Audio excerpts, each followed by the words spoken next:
نے اس کو پکڑ لیا، انہوں نے پکڑ لیا اور ایک دم مشہور ہو گیا کہ گورکھا پکڑا گیا ہے نا، گورکھا پکڑا گیا گورکھا۔ اب اس کو انہوں نے درخت کے نیچے بٹھایا چرپائی پر، اور بہت سارے لوگ جمع ہو رہے ہیں اس کو دیکھنے کے لیے، وہ گورکھا ہے، وہ گورکھا پکڑا گیا ہے۔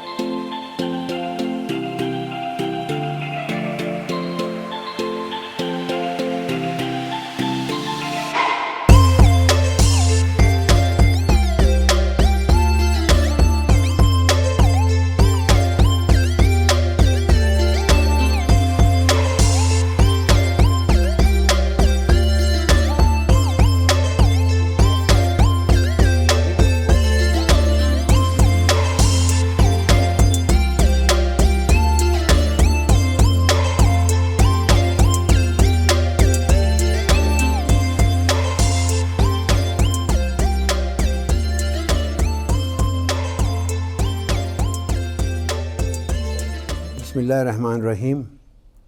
میرا نام میجر نادر علی ہے۔ میرا کورس 35واں PMA لانگ کورس ہے۔ اس وقت ہمارا جو سروس ہے تقریباً 45 سال سے زیادہ ہوا ہے آرمی سروس میں۔ 1965 کا جب لڑائی شروع ہوا تو اس وقت بطور کیڈٹ ہم لوگ 35واں long course Pakistan military academy میں اس وقت ٹریننگ کر رہے تھے، اور ہمارا کافی زیادہ دیر گزر چکا تھا۔ جب لڑائی شروع ہوا تو اس وقت کورس کو ختم کر کے ہمیں پاس آؤٹ کر کے فوراً محاذ پر بھیج دیا، اور اس وقت میرا یونٹ 26 بلوچ جو تھا وہ بھی نیا کھڑا ہوا تھا، اور ہم لوگ وہاں سے ڈائریکٹ وار زون میں سیالکوٹ میں چلے گئے۔ تو سیالکوٹ میں جہاں پر ہم پہنچے، یہ ایک عجیب تاریخی حصہ ہے کہ 26 بلوچ کا میں سب سے پہلا ہی آفیسر ہوں جو پاکستان ملٹری اکیڈمی سے اس یونٹ میں گیا ہے۔ اس لیے میں اس یونٹ میں چونکہ پہلا آفیسر ہوں، میرا اس یونٹ میں بہت زیادہ عزت ہے، کیونکہ اصلی جینوین 26 بلوچی ہوں میں۔ ہمارے بعد بہت سارے اور کورسز وغیرہ آئے ہیں، چونکہ یہ تاریخی ایک پوسٹنگ ہے کہ میں پہلا آفیسر ہوں، اس وجہ سے میرا رسپیکٹ 26 بلوچ میں بہت زیادہ ہے، پہلا اوریجنل 26 بلوچی کے ہونے کے وجہ سے۔ تو یہ ماشاءاللہ یونٹ اور میں خود ہم دونوں نے کیریئر اپنا بیٹل فیلڈ سے شروع کیا۔ باقی یونٹس جو ہے وہ تو مطلب امن کے زمانے میں کھڑے ہوئے ہیں، وہاں پر انہوں نے ٹریننگ کیا، بعد میں جو کچھ کیا، لیکن یہ یونٹ اور میں خود ہم دونوں کا یہی ایک تاریخ ہے کہ ہم ڈائریکٹ ہی میدان جنگ میں گئے ہیں۔ جب ہم میدان جنگ میں پہنچے تو وہاں پر ہندوستان کا حملہ ہو چکا تھا، اور بہت خطرناک جو لڑائی تھا وہ چونڈا میں تھا، جس میں سیکنڈ ورلڈ وار کے بعد دوسرا ٹینک بیٹل، دنیا میں عظیم ترین ٹینک بیٹل جو تھا وہ چونڈا میں ہوا تھا۔ اب ایک تاریخی ایسا واقعہ ہے جس میں ایک آرمر ڈویژن نے وہاں پر حملہ کیا تھا سیالکوٹ سیکٹر میں، اور اس بڑے جو ڈویژن ہے آرمر ڈویژن کو ہمارے ایک آرمر یونٹ نے ہی ان کو روکا تھا۔ یہ ایک ایسا بہترین گیلنٹری ایونٹ ہے کہ جس کو ہمیشہ لوگ تاریخوں میں یاد کرتے ہیں۔ اس کے علاوہ وہاں پر جو بلوچ ریجمنٹ تھے، سیکنڈ بلوچ ریجمنٹ تھا، سیکنڈ بلوچ ریجمنٹ ہمارا یہ فخر ہے کہ اس میں آدھے سے زیادہ جو تھے وہ ہمارے ہزارہ لوگوں کے سولجرز تھے، GSOs وغیرہ تھے، اور پہلا جو اٹیک ہوا تھا سیالکوٹ پہ اسی سیکنڈ بلوچ نے ہی اس کو دفاع کیا تھا۔ بعد میں جب ہم پہنچے ہیں تو ہم لوگوں کا جو ڈپلائمنٹ تھا وہ چونڈا کے قریب گونہ خورد کا ایریا تھا، وہاں پر ہم لوگ ڈپلائی ہوئے اور وہاں پر ہم لوگوں نے اپنا دفاعی پوزیشن سنبھالا تھا۔ تو میں ایک لحاظ سے یہ کہتا ہوں کہ جب میں ایک اس قسم کے وار میں جب میں گیا تو اس وقت میرا عمر تقریباً 21 سال یا اسے تھوڑا کم تھا، اور اس عمر میں ایک وار میں گیا ہوا تھا، اور میرے خیال میں اس ینگ ایج میں کیریئر کے پہلے ہی ایونٹ میں لڑائی کے میدان میں جانا بہت بڑا بات ہے نا۔ تو میرا کیریئر لڑائی کے میدان سے شروع ہوا، اور اللہ تعالیٰ کا فضل ہے کہ میرا کیریئر آرمی میں بہت اچھا تھا، اور ہمارے یونٹ بھی بہت نامدار یونٹ ہے، اور سیکنڈ پوزیشن انہوں نے ہمیشہ فرسٹ پوزیشن لیا، سیکنڈ پوزیشن لیا تمام کمپٹیشنز میں۔ پھر 1971 کی لڑائی میں ہمارے یونٹ نے ہنگوروتھار پر حملہ کیا، اور اس وجہ سے اس یونٹ کا نام ہنگورینز پڑ گیا ہے۔ مجھے فخر ہے کہ میں اس ہنگورین کا پہلا آفیسر ہوں، حالانکہ اس لڑائی میں نہیں تھا۔ میرا پوسٹنگ جو ہے وہ مشرقی پاکستان میں تھا 71 کی لڑائی میں، اور میں 16 ڈیو میں J2 انٹیلیجنس کا کام کر رہا تھا، اور وہاں پر میرا پرفارمنس اتنا اچھا تھا سیکنڈ اس 71 کے وار میں کہ جب 20 ماؤنٹین ڈویژن کا GOC آیا مشرقی پاکستان میں، جب مجھے ملا کہ J2 انٹیلیجنس ہے، تو انہوں نے مجھ سے پوچھا کہ ینگ مین تمہیں کیا معلوم تھا ہمارے بارے میں؟ جب میں نے اس کو سارا قصہ سنایا تو وہ بہت حیران ہوا کہ ہمارے بارے میں آپ کو اتنے معلومات ہے۔ پھر وہ جو ہے گیا، اس کے بعد پھر وہ انڈین آرمی والے آئے اور انہوں نے مجھے کہا کہ آپ کو GOC ماؤنٹین ڈویژن نے ہندوستان میں بلایا ہے، تو وہاں سے وہ مجھے لے کر انڈیا چلے گئے۔ جب انڈیا میں گیا ان کے ڈیو ہیڈ کوارٹر میں، تو اس کے جرنیل نے کہا کہ میں آپ سے بہت امپریس ہوں، آپ نے مجھے اتنا زبردست معلومات دیا، تو آپ کام کیسے کرتے تھے؟ میرا جو J2I ہے وہ بہت نالائق ہے، میں نے تمہیں اس لیے بلایا ہے کہ تھوڑا سا ایک کو بھی سکھاؤ۔ اور پھر میرا J2I کے ساتھ تھوڑا سا ملاقات ہوا، اس کے بعد پھر وہ مجھے واپس مشرقی پاکستان لے آئے نا۔ لیکن ان کا GOC مجھ سے اتنا امپریس تھا کہ میں کام کیسے کرتا ہوں، حالانکہ جس وقت مشرقی پاکستان پہ انہوں نے حملہ کیا، ہمیں وہ وقت بھی معلوم تھا کہ اس وقت انہوں نے حملہ کرنا ہے، تو ہمارے جو 4FF کے جو یونٹ وہاں پر ڈپلائی تھا ان کو ہم نے آگاہ کیا تھا، اور جب انہوں نے حملہ کیا تو ان کو بہت سخت پسپائی ہوا نا، پہلا دفعہ انڈیا کو مشرقی پاکستان میں، اور اسی میں میجر اکرم نے نشان حیدر لیا۔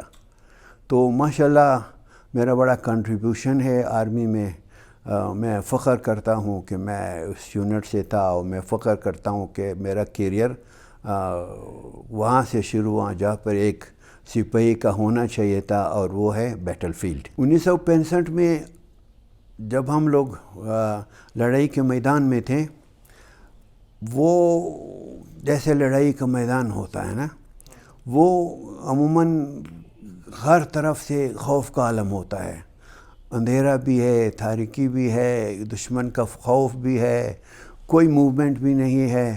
تو اس وجہ سے جب آپ میدان جنگ میں پڑے ہوئے ہیں، مورچوں میں پڑے ہوئے ہیں، تو ایک بڑا خوف کا عالم ہوتا ہے، لیکن اللہ تعالیٰ کے فضل سے ہم لوگ ٹھیک ٹھاک تھے۔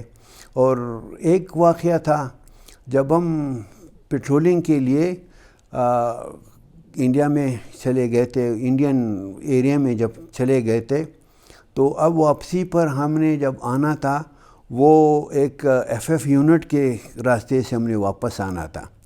ان کو بتایا گیا تھا کہ رات کو اتنے بجے یہ پیٹرول پارٹی واپس آ رہے ہیں۔ تو جب ہم پہنچے تو ادھر گارڈ کے اوپر، مشین گن کے اوپر ایک جوان بیٹھا ہوا تھا۔ ہم نے اپنا پاسورڈ اس کو بتایا، لیکن اس نے پاسورڈ سننے کے بجائے اپنا مشین گن کو ایک دم کھاک کیا نا۔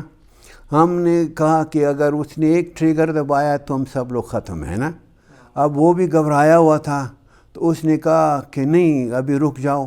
پھر شور کرنے لگا استاد استاد استاد نا. جب اس کا استاد جب تک آیا، جب ہم نے اس کو پاسورڈ دیا، پھر ان کو پہلے معلومات تھا، پھر ہمیں انہوں نے آگے آنے دیا نا.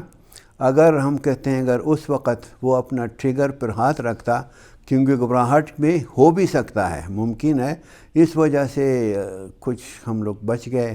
تو یہ چیزیں وار میں ہوتا ہے، کیونکہ ایک جوان ہے اس کو کتنا سمجھ نہیں آتا ہے نا. اور اکثر لڑائی میں یہ بھی ہوتا ہے کہ دونوں فوجیں جب آمنے سامنے ہیں، اگر درمیان میں کوئی کتا وغیرہ بھی موومنٹ کرے تو اس موومنٹ میں ایک طرف سے فائرنگ شروع ہوتا ہے تو دوسرا طرف جو ہے وہ بھی جواب دے دیتا ہے، اور اس کا رزلٹ یہ ہوتا ہے کہ پورے سیکٹر میں جو فائرنگ شروع ہو جاتا ہے ہر طرف سے نا.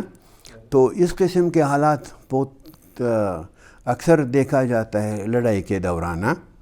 تو ماشاءاللہ مطلب لڑائی کا ایکسپیرینس بڑا اچھا ہے، لیکن مشکل ایکسپیرینس بھی ہے. 1965 میں یہ ہمارا یہاں پہ لگا ہوا ہے، یہ تمغہ جو ہے یہ 1965 کا ہے، اور اس کے علاوہ یہ 2 میڈل جو ہے یہ 1971 کا ہے. یہ جو ہے اس کو ستارے حرب کہتے ہیں، اور یہ جو ہے یہ تمغہ جنگ ہے نا. تو یہ ایک 1965 کا ہے اور یہ 2 جو ہے 1971 کا ہے. اس کے علاوہ باقی جو سیولین ایوارڈز ہے وہ ہے. یہ جو ایوارڈ ہے یہ ہمارے بلوچ ریجمنٹ کا ایک نشان ہے. اس میں صوبیدار خداداد صاحب جو ہے یہ سیکنڈ وار میں انہوں نے نشان حیدر لیا تھا. اب اس کو ہمارے بلوچ ریجمنٹ نے اس کو انتخاب کیا ہے اور یہ اسٹیچو انہوں نے بنایا ہے. اب جس وقت ہمارے بلوچ ریجمنٹ کے کرنل کمانڈانٹ یہاں پر تشریف لائے تھے، جو کہ راولپنڈی کور کے کور کمانڈر بھی ہے، تو اس میں اس گیٹ ٹوگیدر میں چونکہ میں اس وقت بلوچ ریجمنٹ سے بلکہ آرمی میں سینئر موسٹ آرمی آفیسر ہوں کوئٹہ شہر میں، تو یہ اعزاز انہوں نے مجھے پریزنٹ کیا ہے، اور مجھے بڑا فخر ہے کہ جو میں اس قابل تھا جو انہوں نے مجھے یہ پیش کیا نا. میں آرمی میں 1976 تک تھا. 1976 کے بعد پھر جب بلوچستان میں ادھر فوجی آپریشنز وغیرہ شروع ہوا تھا تو یہاں پر ان کو سول ایڈمنسٹریشن میں جہاں پر یہ فوجی آپریشنز ہو رہے تھے اس میں کیونکہ سویلین آفیسرز جاتے نہیں تھے یا ڈر رہے تھے، تو اس کے لیے انہوں نے آرمی آفیسرز کا ریکویزیشن کیا نا. اس میں 76 میں پھر ہم لوگ ادھر سول ایڈمنسٹریشن میں آئے، اور سول ایڈمنسٹریشن میں میرا پہلا پوسٹنگ جو تھا وہ اسسٹنٹ کمشنر معاون تھا، کھولو سے آگے کھولو ایجنسی میں، جہاں پر فوجی آپریشن تھا. اور یہ دوسرا ایکسپیرینس تھا اگین لڑائی کا، کہ جس میں آرمی آپریشن ہو رہا ہے. تو اس وجہ سے پھر ہم لوگ سول میں آئے. بعد میں پھر انہوں نے ہمیں پکا سول ایڈمنسٹریشن میں ضم کیا اور یہیں ہم سروس کرتے رہے جب ہم ریٹائر ہوئے. میں سول ایڈمنسٹریشن میں ایڈیشنل چیف سیکرٹری تھا 5 سال تک. 5 سال کے عرصے تک میں سول ایڈمنسٹریشن میں رہا، اور ماشاءاللہ اچھا رہا اللہ تعالیٰ کے فضل سے. بس اب ریٹائر ہو گئے، اب ریٹائر لائف ہے. اب تو ہمارا کام ہے اپنے ابھی تک لوگوں کا خدمت کرنا، لوگوں کے لیے کام کرنا. دراصل یہ ایسے میرا اسے چاہت ہے، میرا خوشی ہے کہ کچھ لوگوں کے لیے میں کام کروں. اس سے مجھے ایسا اطمینان ہوتا ہے، میں بہت خوش ہوں. دفاعی وار میں جب ہم ادھر لڑائی میں تھے، میرا ایک بیٹمین اس کا نام خادم حسین تھا، ہزارہ تھا. اچھا، وہ کسی کام کے لیے سیالکوٹ شہر گیا. اب جہاں پر ہم لوگ تھے نارووال روڈ کے اوپر اور سیالکوٹ کے درمیان ایک پل ہے جس کے اوپر پولیس لوگوں کا وہاں پہ گارڈ وارڈ لگا ہوا تھا. تو میرا جب وہ بیٹمین اردلی جب وہاں سے گزر رہا تھا، انہوں نے اس کو پکڑ لیا اور ایک دم مشہور ہو گیا کہ گورکھا پکڑا گیا ہے نا. گورکھا پکڑا گیا. اب اس کو انہوں نے درخت کے نیچے بٹھایا چرپائی پر، اور بہت سارے لوگ جمع ہو رہے ہیں اس کو دیکھنے کے لیے، گورکھا ہے، گورکھا پکڑا گیا ہے. تو وہ کہہ رہا ہے کہ بھائی میں ہزارہ ہوں، میں 26 بلوچ سے آیا ہوں، لیکن اس کو وہ چھوڑ نہیں رہے تھے. تو ایسا خوش قسمتی سے کوئی صوبیدار وہاں سے گزرا، اس نے پہچان لیا اس نے کہا نہیں جی ہزارہ ہے، یہ کوئٹہ کے رہنے والے ہیں نا. تو وہ بڑا ایک عجیب قسم کا ایک قصہ ہے اس زمانے کا جو ہمیں بڑا یاد آتا ہے نا کہ ہزارہ پکڑا گیا اور اس کو کہتے ہیں گرکا پکڑا گیا. ہاں جنرل محمود موسیٰ کا جو ایک آرمی میں جو قصہ ہے جو مشہور ہے کہ جو آرمی میں جو آرڈرز ایشو ہوتے ہیں لڑائی کے لیے نا، تو بڑا تفصیل وار بہت قسم کا تفصیل ہوتا ہے کہ اس نے کیا کرنا ہے، اس نے کیا کرنا ہے. لیکن جنرل موسیٰ کے بارے میں یہ مشہور ہے کہ انہوں نے صرف ایک لفظ کہا تھا کور کمانڈر کو، جو جنرل رانا تھا، ان کو کہا تھا کہ رانا پہ جاؤ. ٹوٹل یہ قسم کا آرڈر تھا 65 کے لڑائی میں نا، اور پہ جاؤ پنجابی لفظ ہے ہاں، اور اس کو فارسی میں کہتے حالا. ہاں تو بڑا مشہور ہے ان کا نا. تو ماشاءاللہ ہمیں فخر ہے کہ وہ آرمی چیف تھا اور انہوں نے اتنا بڑا جو حملہ ہوا تھا پاکستان کے اوپر انڈین آرمی کا، انہوں نے اس کو مقابلہ کیا، اسے روکا. اور جو ان کے ارادے تھے کہ ہم لاہور میں جم خانے میں ہم وہاں پہ کھانا کھائیں گے، وہ سب جو ہے وہ درے کا دیرہ رہ گیا. اور شکر ہے اللہ تعالیٰ کا، وہ سرخرو ہوا، پاکستان سرخرو ہوا، سب سرخرو ہوئے ہیں اور ہمیں فخر ہے.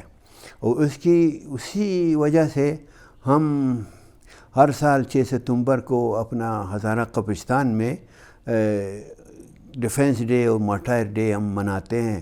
ہمارے جو شہداء ہے جو 1965 کے ہیں، 1971 کے ہیں اور کارگل کے ہیں، وہ ہم ان کا جو یادگار ہے اس کے اوپر ہم مطلب فنکشن کرتے ہیں. ان کے یاد میں جو یادگار ہے اس کے اوپر ہم پھول وغیرہ چڑھاتے ہیں. اور یہ ہمیں فخر ہے کہ ہمارا ہزارہ قبیلے کے لوگ بھی پاکستان کے لیے شہید ہوئے ہیں. 65 میں بھی ہوئے ہیں، 71 میں بھی ہوئے ہیں اور کارگل میں بھی ہوئے ہیں. اس کے بعد میجر جواد جو ہے اب شہید ہوا بارڈر کے اوپر، تورخم بارڈر میں شہید ہوا. ہم تو فخر کرتے ہیں کہ جو بھی لڑائی ہوا ہے پاکستان کا، اس میں ہمارا خون شامل ہے اور یہی ہمارا فخر ہے. اور ہم یہ کہتے ہیں کہ ہم آئندہ بھی انشاءاللہ اسی طرح اپنا جان حاضر ہے، خون حاضر ہے اس ملک کے لیے. ہمارا جو نوجوان ہے اس وقت ہمارے لیے 2 راستہ ہے. مطلب پہلا راستہ یہ ہے کہ آپ پڑھیں، تعلیم حاصل کریں اور بڑا ہائی لیول کے اوپر تعلیم حاصل کریں. اور اس میں آپ جو ہمارا ہزارہ قبیلہ ہے اس کے لیے تعلیم کے ساتھ آپ یہ کوشش کریں کہ آپ آرمی میں جائیں یا آپ CSS کریں، تاکہ آپ جو گورنمنٹ مشینری ہے آپ اس کے اندر داخل ہو جائیں. کیونکہ اگر آپ گورنمنٹ مشینری میں نہیں ہے تو آپ اپنے لوگوں کا خیال نہیں رکھ سکتے ہیں. کیونکہ ہمارا ایک MPA جتنا بھی وہ کاریگر ہو جو بھی ہو، ایک MPA جو ہے پورے قوم کا مسئلہ حل نہیں کر سکتا ہے جب تک آپ خود اس گورنمنٹ میں شامل نہ ہو بطور ایک بیوروکریٹ کے. تو میرا مشورہ ہے کہ سب لوگ یہی کوشش کریں، CSS کریں، PCS کریں اور شامل ہو جائیں اس مشینری میں، گورنمنٹ کے مشینری میں. اس طرح سے آپ کے لیے آسان ہوگا، کیونکہ ہمارے پاس اور ذریعہ تو نہیں، نہ انڈسٹری ہے، نہ ایگریکلچر ہے، نہ کچھ ہے. واحد راستہ تعلیم ہے اور تعلیم ہی آپ کو آگے لے جائے گا. پاکستان آرمی ایک فیملی ہے، ایک خاندان ہے. اور جو لوگ ریٹائر ہوئے ہیں وہ سروس سے ریٹائر ہوئے ہیں لیکن فیملی سے ریٹائر نہیں ہوئے ہیں. ابھی تک اسی فیملی کا ممبر ہے. ابھی تک جیسے میں نے کہا اب تک ہمیں لوگ یاد کرتے ہیں، یونٹ والے بھی یاد کرتے ہیں، آرمی والے بھی یاد کرتے ہیں. تو یہ ایک بہت باعزت قسم کا پروفیشن ہے، ایک باعزت قسم کا فیملی ہے. اور ہمیں اس فیملی کے ممبر ہونے کے وجہ سے فخر بھی ہے. انشاءاللہ پاکستان زندہ باد، پاک فوج زندہ باد.